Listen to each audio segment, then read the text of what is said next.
తాకట్లో ఉన్న బంగారాన్ని విడిపించి ఆ రోజున మార్కెట్ ధర కట్టి మిగిలిన డబ్బును మీకు అందిస్తుంది కొమ్మూరి గోల్డ్.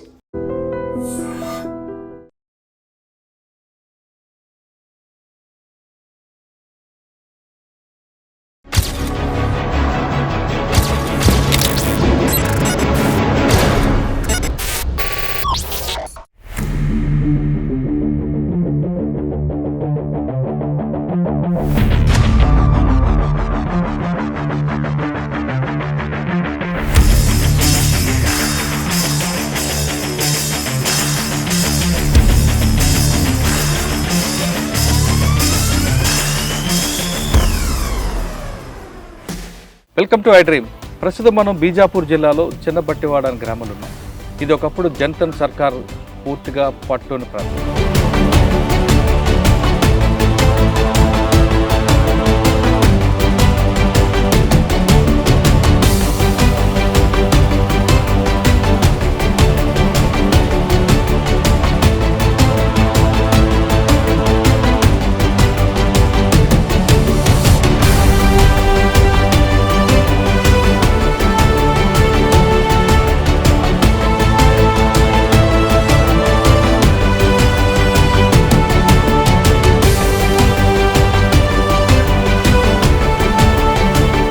ఇద్దరు పెద్ద వ్యక్తులు తీశారు. ఒకరు గణపతి దాదా, రెండు BR Dada.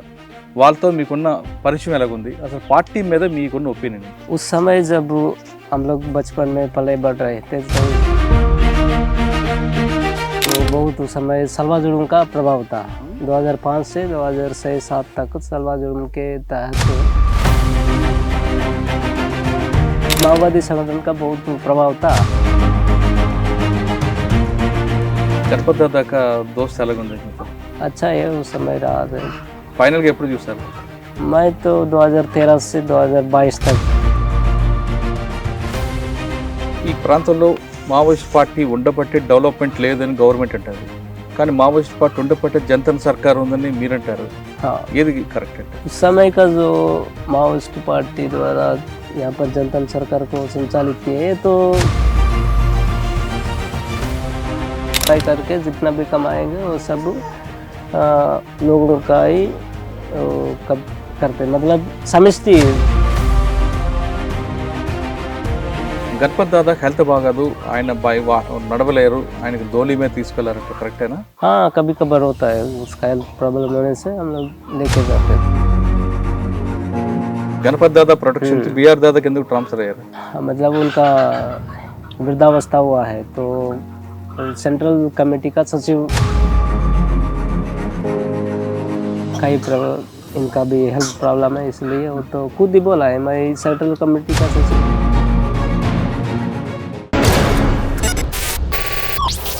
Welcome to I dream.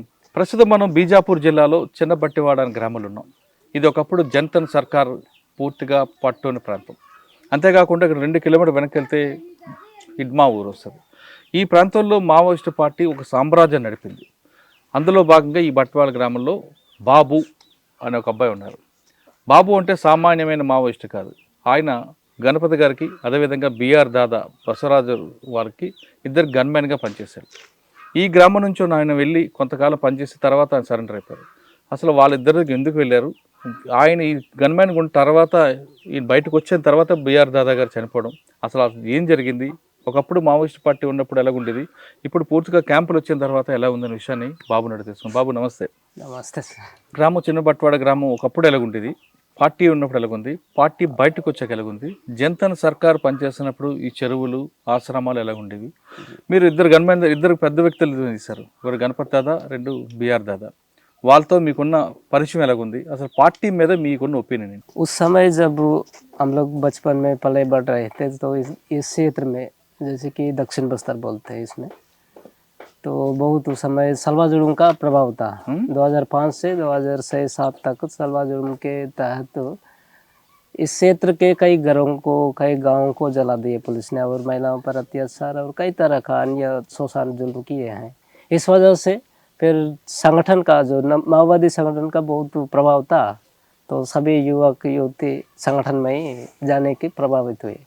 इसलिए ऐसे ही हम लोग भी फिर यहाँ पर जनता सरकार आश्रम करके खोले थे, उसमें थोड़ा बहुत शिक्षित होकर फिर संगठन में चले गए। फिर वहाँ जाके कई अन्य प्रकार का काम करते हुए फिर मेरा कंपनी नंबर 7 में तबादला हुआ। फिर मैं 2013 से 2024-25 तक कंपनी नंबर 7 के मेंबर के रूप में ही रहा हूँ। वहाँ पर जो central committee protection team company है, हम लोग उसका सुरक्षा देते थे।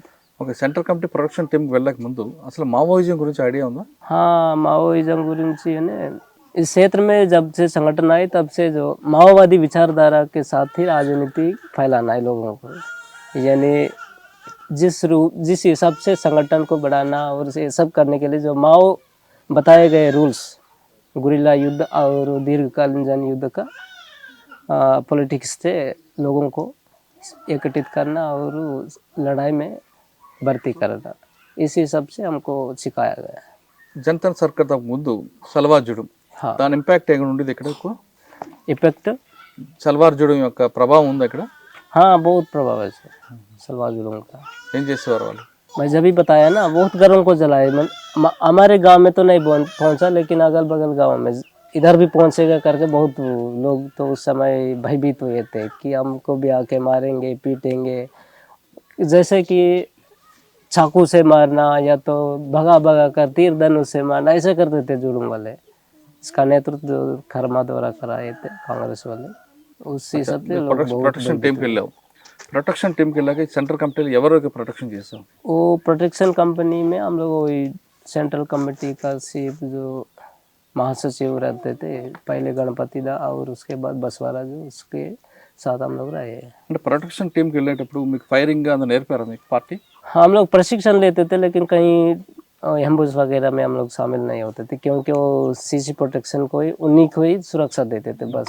बाकी कंपनी जैसे कई कंपनी आते हैं ना और बटालियन, ये मन सब एम्बुश करना और पुलिस का जो भी जानकारियों को प्राप्त करना, उन पर अटैक करना, ये सब करते थे। लेकिन हम केवल सुरक्षा, उनको बचाना। अगर पुलिस का कहीं सूचना मिले तो फिर वहाँ से दूसरी जगह उनको सेंस करते रहता है ऐसा। సాధారణ సెంట్రల్ కమిటీకి ఎన్ని లేయర్స్ ఉంటాయి, బందోబస్తు ఉంటుంది? हाँ, हम लोग एक कंपनी के तौर पर ही रहे हैं। हमको कितना मेंबर है? 60-70 उस समय थे और धीरे धीरे 50 हम लोग 2022-2023 तक 50 संख्या में ही रहे हैं। అంటే గణపతి దాదా का 50 मेंबर का है ना, हाँ, और बस BR दादा का? नहीं, एक ही कंपनी में रहते हैं। हाँ, हाँ, उनके एक सेक्शन और इनके एक सेक्शन, बाकी प्लाटून इधर उधर सुरक्षा के लिए रहते हैं।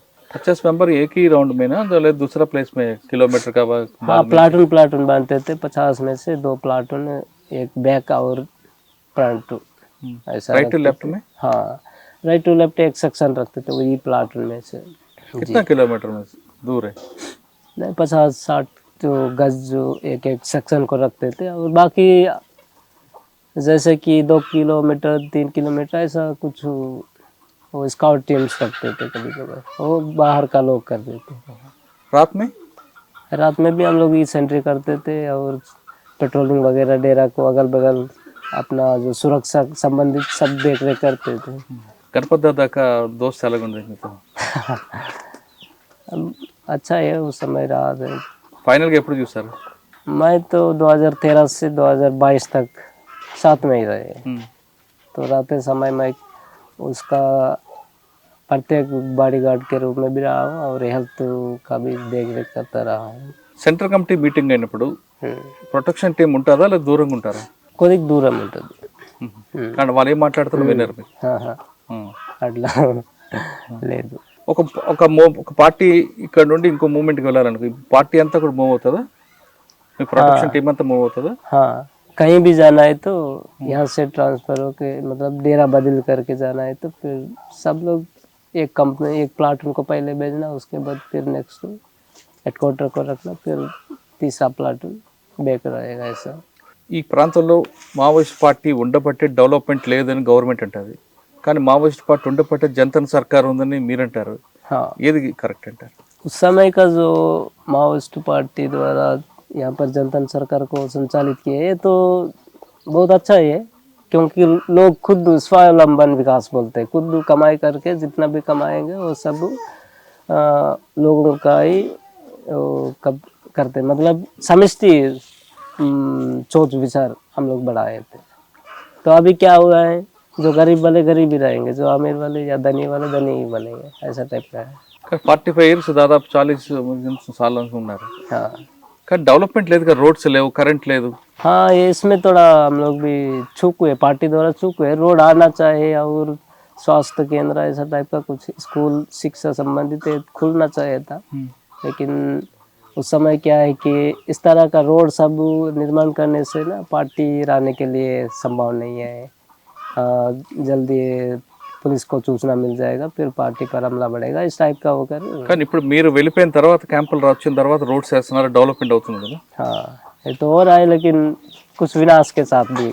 వినాశం సార్. हाँ मतलब हमारा खेतों का जमीन भी जा रहा है, बड़ा बड़ा रोड बना रहे, और धीरे धीरे हम लोगों का क्या होगा, इस जमीन का तो पट्टा नहीं है, कुछ भी नहीं है। इसी सब से देखने से ना सरकार फिर कब्जा भी कर सकती है, क्योंकि फिर लड़ने वाला कोई नहीं रहेगा, आसानी से हड़प लेंगे। గణపతి దాదా హెల్త్ బాగాదు, ఆయన నడవలేరు, ఆయనకు ధోలి మీద తీసుకెళ్లారట, కరెక్టేనా? हाँ कभी कभार होता है, उसका हेल्थ प्रॉब्लम होने से हम लोग लेके जाते थे। మరి ప్రొటెక్షన్ టీం కూడా మూవ్ అవుతుంటుంది ఆయనతో. हाँ ధోలీలోనా स्ट्रेचर बनाते थे, उसमें बिठा के लेके जाते थे, 1-2 घंटा चलने बस। ఆయన ఎలా ఉంటారు ఆయన చూడడానికి?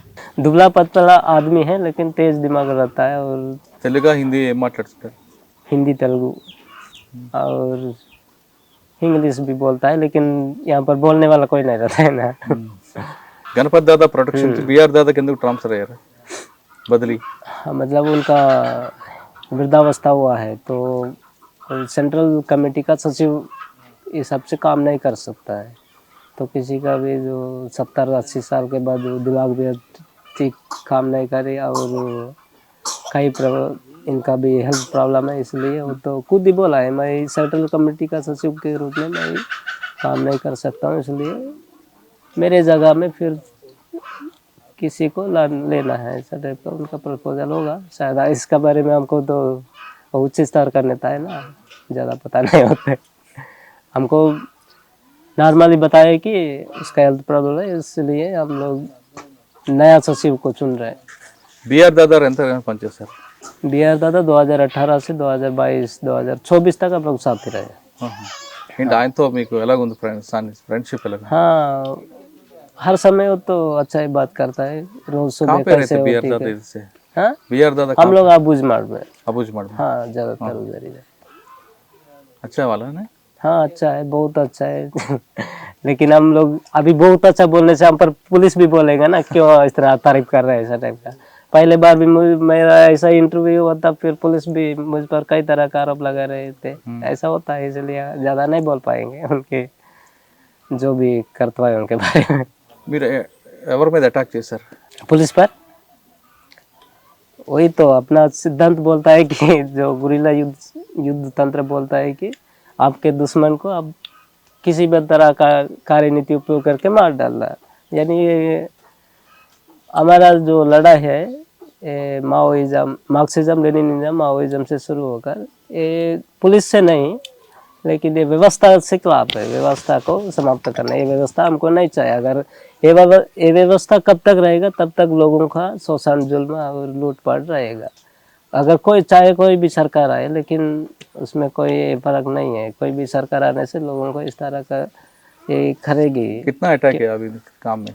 हम तो मैं खुद तो अटैक में कहीं शामिल नहीं हुआ, लेकिन पार्टी द्वारा जो अलग अलग बटालियन द्वारा कंपनीज द्वारा अलग अलग क्षेत्र में किए गए अटैक्स तो बहुत है, आप लोगों को भी मालूम ही है, जैसे कि उरपाल मेटा है, मुकरम, इधर का जो जीरागुड़ा का और भट्टीगुड़ा का, ये सब घटनाएं बहुत हैं। మరి ఎందుకు మీరు సరెండర్ అయ్యారు? Surrender arrest? हाँ सरेंडर ही हम लोग।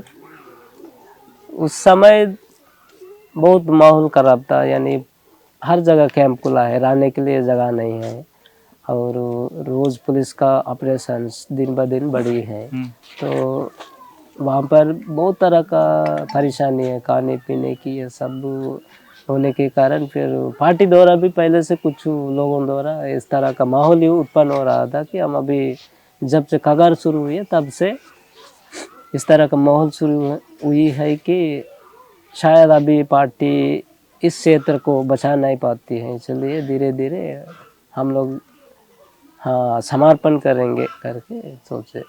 బిఆర్ దాదాకు చెప్పి వచ్చారా? नहीं नहीं ఆ, हम लोग नहीं बोले, मतलब मई 2024 में वहाँ से ट्रांसफ़र हुए थे, मतलब दूसरा एरिया में गए थे। मेरा हेल्थ प्रॉब्लम भी था तो मैं इस कंपनी में नहीं रह सकता हूँ करके बताए, तो ठीक है आपको तबादला करेंगे। फिर धीरे धीरे अगर दमन के हिसाब से अगर रहने की कई जगह भी नहीं है तो क्या करेंगे, धीरे धीरे हम लोग सिकुड़ता जा रहा है क्षेत्र। मौका मिले तो कोई बाहर भी जा सकता है, ऐसा टाइप का बताए।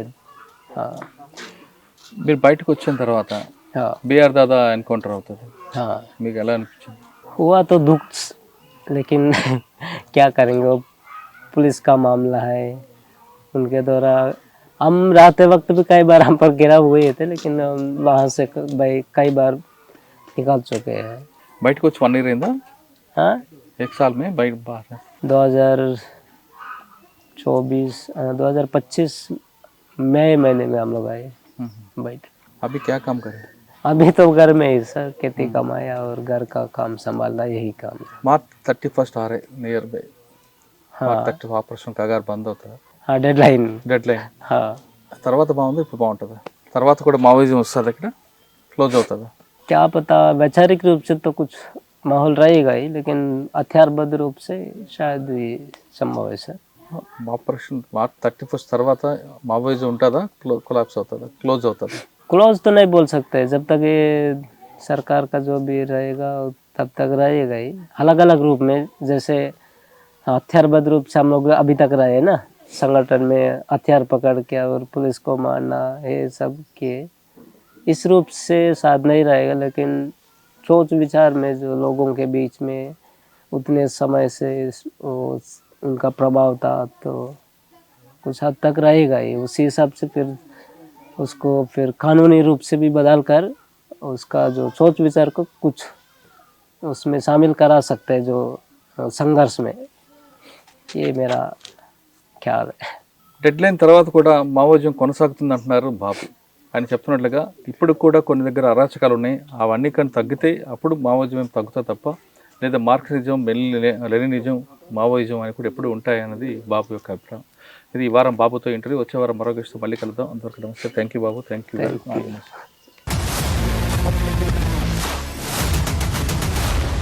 iDreams, this police diaries is something very, very valuable towards that. I must really appreciate Murali, your insights. iDreams founder and CEO చిన్న వాసుదేవ్ రెడ్డి గారితో మురళీధర్ క్రైమ్ స్టోరీస్ చాలా ఫేమస్ అయిపోయినాయి. Gautam Savan garu and Satyanar sir. Well done. I congratulate him for doing so well, and I congratulate him his boss also. So well.